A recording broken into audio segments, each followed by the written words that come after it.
La vérité, c'est que la guerre n'a pas cessé. Le sentiment qu'elle se poursuit est bien présent, car il n'y a pas eu de véritable solution, pas de véritable réconciliation. Quelques vieux clichés. Une lettre manuscrite reçue d'un ami au front dans le sud du Liban occupé par Israël. Autant de souvenirs de jeunesse. Lui et lui sont morts pendant la guerre civile. Lorsque le conflit éclate en avril 1975, Ziad Sab est alors un tout jeune homme de 17 ans. Il prend les armes et combat aux côtés du Parti communiste libanais.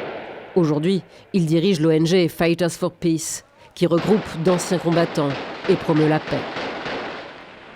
Pour lui, la guerre qui sévit aujourd'hui ravive une fois de plus les divisions du passé.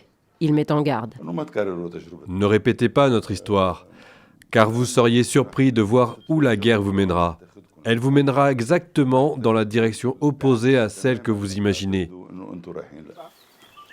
Lui aussi a connu la guerre dans sa jeunesse. Ça c'est moi. Photojournaliste, Patrick Baz a appris son métier sur le terrain au début des années 80. Nous avons la nostalgie des guerres précédentes.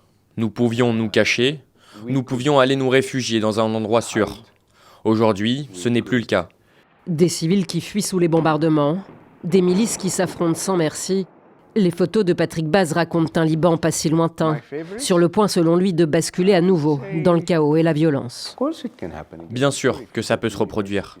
Je suis sûr que si vous allez dans les universités aujourd'hui et que vous leur dites de porter des armes et d'aller tirer sur les opposants politiques ou sur quelqu'un qu'ils n'aiment pas, ils le feront. Figure de proue d'un groupe armé chrétien pendant la guerre civile, Rafik Bazerji, propriétaire d'une maison d'hôtes et à la tête de la Ligue latine du Liban, qui représente les chrétiens latins, n'est pas plus optimiste. Nous étions à notre époque des fanatiques. Nous étions enthousiastes à l'idée de combattre. Mais aujourd'hui, je vois une nouvelle génération qui fait peur. Nous passons pour des gamins à côté d'eux. Si l'entrée en guerre du Hezbollah en soutien à l'Iran le 2 mars a ravivé les tensions avec ses opposants, les pourparlers qui doivent reprendre ce jeudi entre le gouvernement libanais et Israël ne font pas non plus l'unanimité.